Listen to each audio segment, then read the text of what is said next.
Olá, Deus abençoe a sua vida.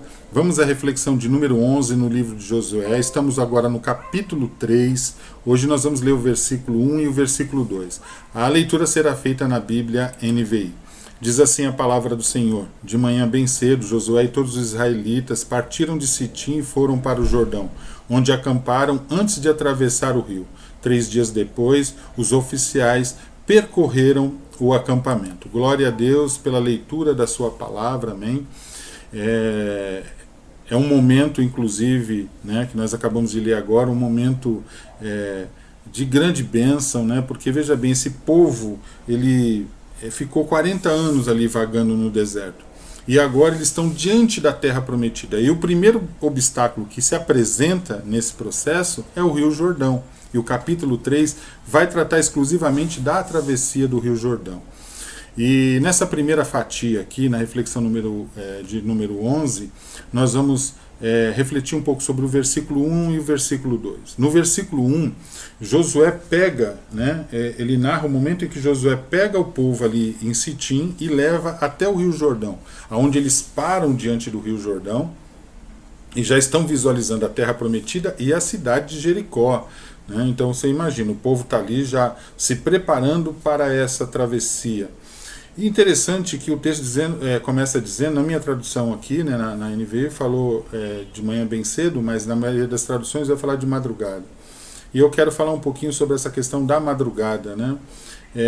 A madrugada é um lugar, vamos pensar dessa forma, né, como um lugar.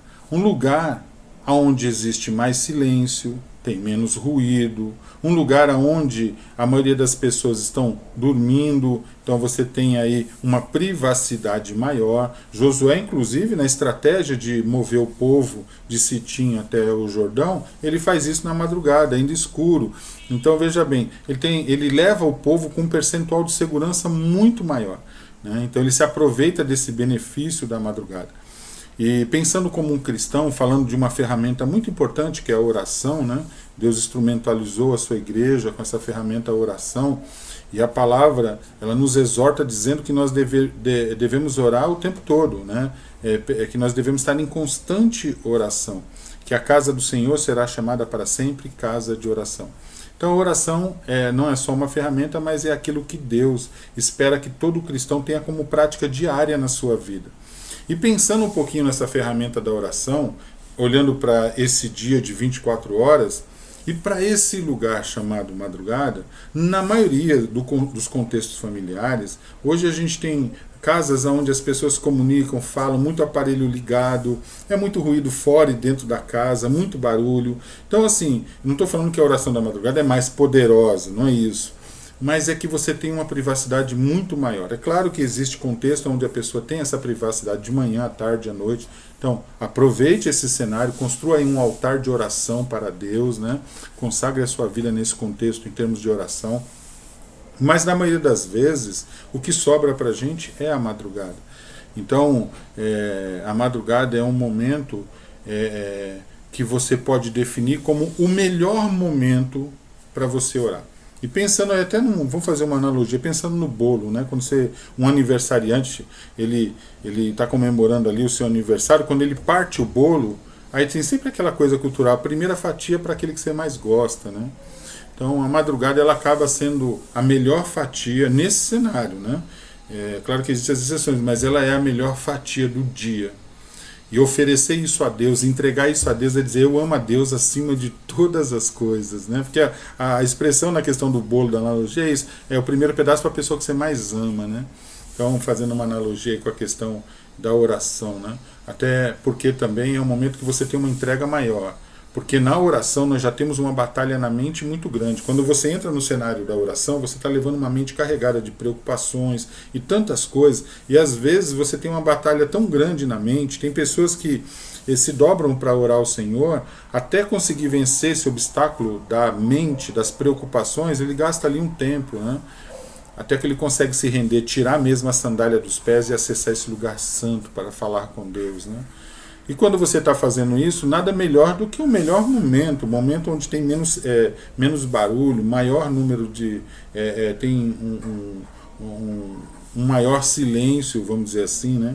Então, dentro desse cenário, a gente tem a madrugada aí como um lugar, né, onde você pode oferecer a Deus, né, uma oração com muito mais sacrifício, né, como foi dito, o sacrifício de levantar, de poder deixar a cama ali, aquele momento gostoso, para entrar na presença do Senhor, ou seja, se apresenta com um sacrifício na mão, como diz lá em Romanos capítulo 12, né, apresentado ao Senhor como um sacrifício vivo, santo e agradável a Deus.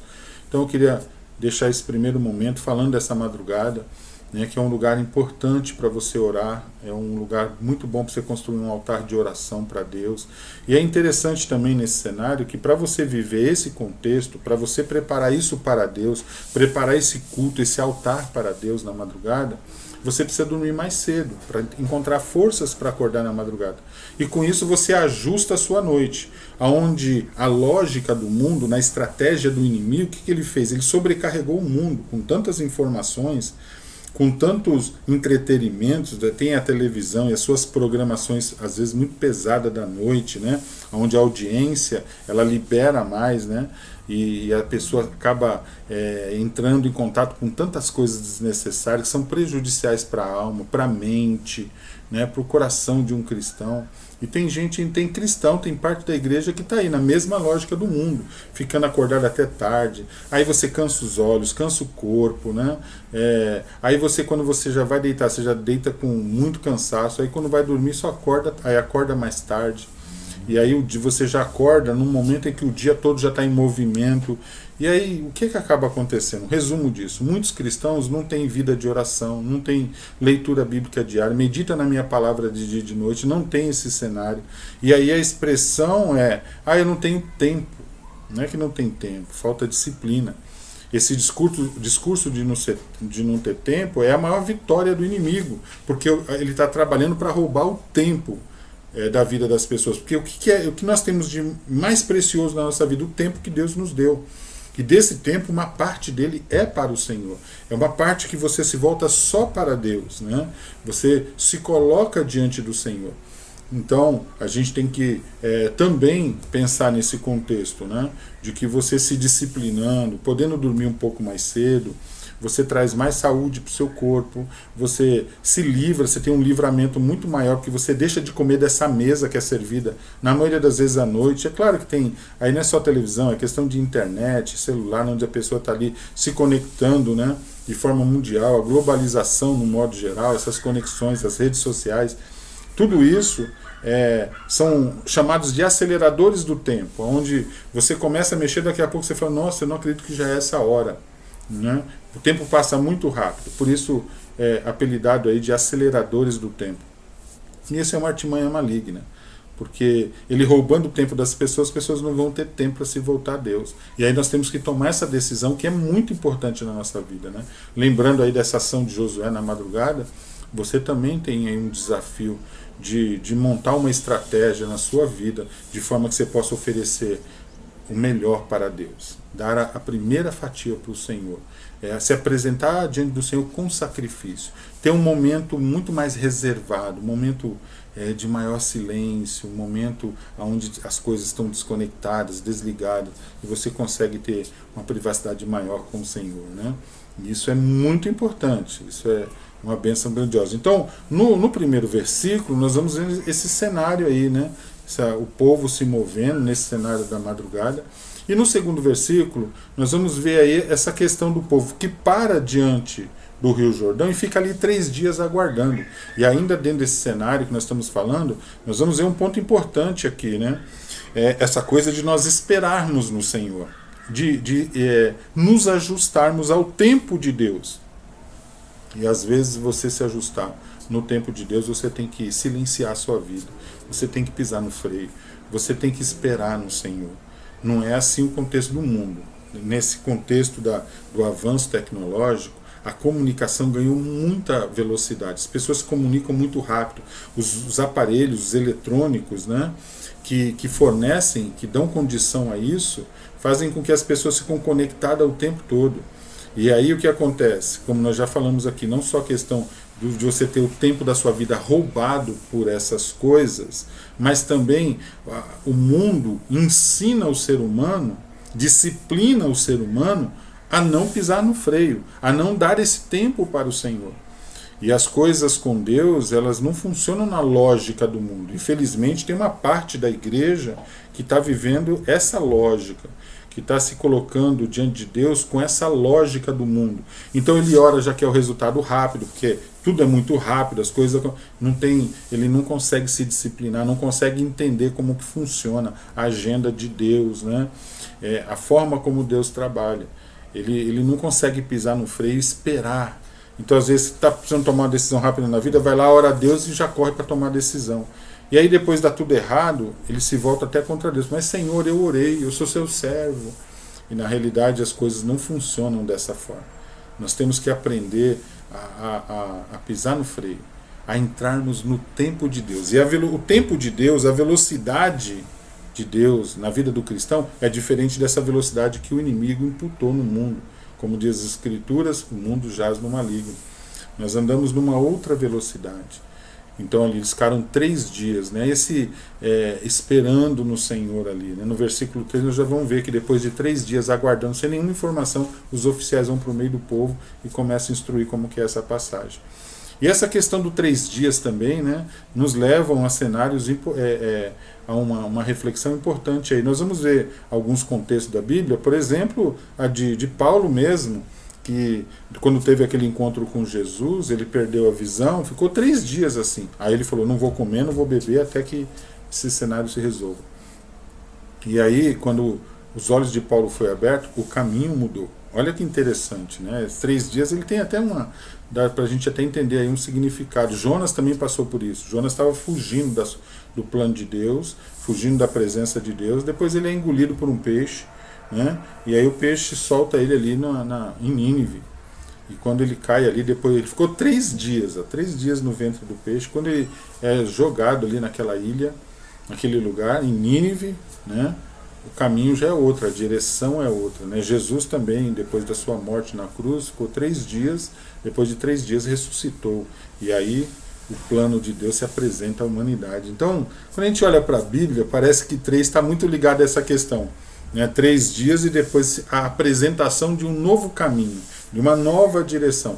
E não está sendo diferente aqui com esse povo. Eles ficaram 3 dias ali e depois nós vamos ver aí no capítulo 3, que trata desse momento da travessia, as instruções que vêm agora para, né, uma nova vida, né?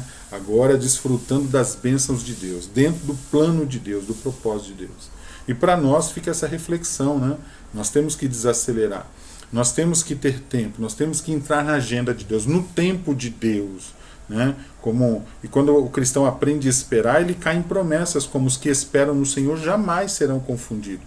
Esperei com paciência no Senhor, e Ele ouviu a minha voz. Então que você possa, né, dar a Deus esse contexto, né, dar a Deus esse formato de vida, né, oferecer a Deus como um sacrifício. Que você possa olhar para o seu dia e oferecer para Deus o melhor tempo, né? Ali como nós falamos da madrugada, que você possa pedir a Deus sempre em oração, que você possa buscar isso no Senhor, de forma que você não entre na lógica do mundo. O mundo está aí numa velocidade, o mundo está aí vivendo de uma forma que não tem mais tempo para nada, mas o homem e a mulher de Deus, ele tem uma parte da sua vida, onde ele lê a palavra, onde ele ora, ele se nutre das coisas de Deus, onde ele tem ali um altar edificado para Deus, ele se faz presente nesse lugar. Amém? Que você possa ter essa prática. A madrugada é um bom lugar. Claro que você não estou falando aqui de forma extremista, que você tem todos os dias ser assim. Claro que tem dia que às vezes você quer comer uma pizza com a família, vai ficar até mais tarde acordado. Isso é bom e até é saudável para o âmbito familiar, né? Para essas conexões que a gente tem na nossa vida física. Mas que não seja isso uma prática. Que não seja isso toda a sua vida como as pessoas vivem hoje. Aí quando termina a semana, eu falo, não acredito, já passou a semana. Só que já passou a semana, eu não tive vida com Deus. Eu não tenho lido a palavra. Né? Tem pessoas que não meditam na palavra de dia e de noite. Não tem momento, tem dia que passa o dia que nem ora, que mal. E aí se diz cristão. Né? Aí as coisas acontecem, que é aqueles 2 fundamentos que a gente exemplificou aí nas reflexões passadas. Né? É a casa edificada sobre areia, vai cair quando vier a tempestade, porque não tem estrutura, não tem fundamento, vive igual o mundo. Então, se você quer ser amigo de Deus, saiba que você é amigo do mundo, você vai se tornar inimigo de Deus. E aí é complicado. Então, que você possa tomar essa decisão, você possa disciplinar a sua vida, você possa entender isso com clareza e começar a orar para montar uma estrutura de vida onde você possa oferecer o melhor para Deus. Onde você, através das suas ações, né, você deixa claro que você ama a Deus sobre todas as coisas. Os cristãos falam muito isso, eu amo a Deus sobre todas as coisas. Só que são só falas. Não existe... a vida, ela não declara isso, né? Mas aquele que olha para o Senhor e busca, né, entregar a Deus o melhor, a primeira fatia do bolo, aquele que busca fazer da sua vida um culto a Deus diariamente, tenho certeza que esse é grandemente abençoado. E não vive correndo atrás das bênçãos, as bênçãos vêm e o alcançam. Como nós vamos ver aí, o povo esperou no Senhor, e Deus instruiu certinho. A resposta de Deus chega, né? E que assim também possa ser a sua vida e de todo o seu familiares. Deus abençoe você e a sua casa, em nome de Jesus.